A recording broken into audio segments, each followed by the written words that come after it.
গুরু কি পাহি কে বলাম। আজ আমি আপনাদের একটা ছোট্ট টোটকা বলবো। টোটকাটি হলো রোগ থেকে মুক্তি পাওয়ার টোটকা।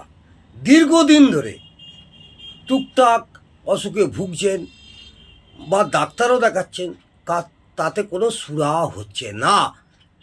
দিনের পর দিন শুকিয়ে যাচ্ছেন, নানা রকম চিন্তার মধ্যে আছেন।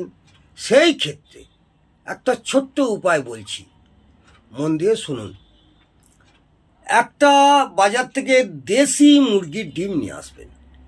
প্রথমে ডিমটিকে নিয়ে এসে ভালো করে পরিষ্কার করবেন, যেন কোনো রকম কালো স্পট না থাকে বা কালো দাগ না থাকে।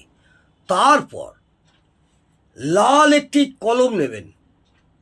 সেই কলমটি জেল কালির লাল কলম হলেও চলবে। আর মাকড়সা যেভাবে জাল বোনে ওইরূপভাবে ওই ডিমটাতে আঁকতে হবে। জালের মতন, মাকড়সা জালের মতন আঁকতে হবে। আঁকার পর কয়েক সেকেন্ড ওই কালিটিকে শুকিয়ে নেবেন হাওয়াতে। এবার এটি কি করবেন, যে ব্যক্তি রুগী বা রোগে ভুগছেন দীর্ঘস্থায়ী, তার আপাত মস্তক 21 বার ঘোরাবেন ওই ডিমটি সমেত। 21 বার ঘোরাবার পর যে কোনো নদী বা জলাশয়ে ওইটাকে ভাসিয়ে দেবেন।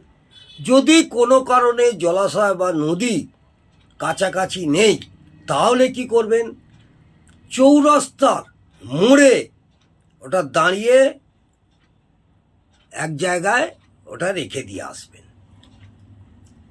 এবং এই প্রয়োগটি 3 বার অন্তত করবেন, সপ্তাহে একবার করে 3 বার করবেন। দেখবেন ওই রুগী অনেকটাই সুস্থ হয়ে যাবে এবং আশানুরূপ ফল পাবেন। জয় মা তারা।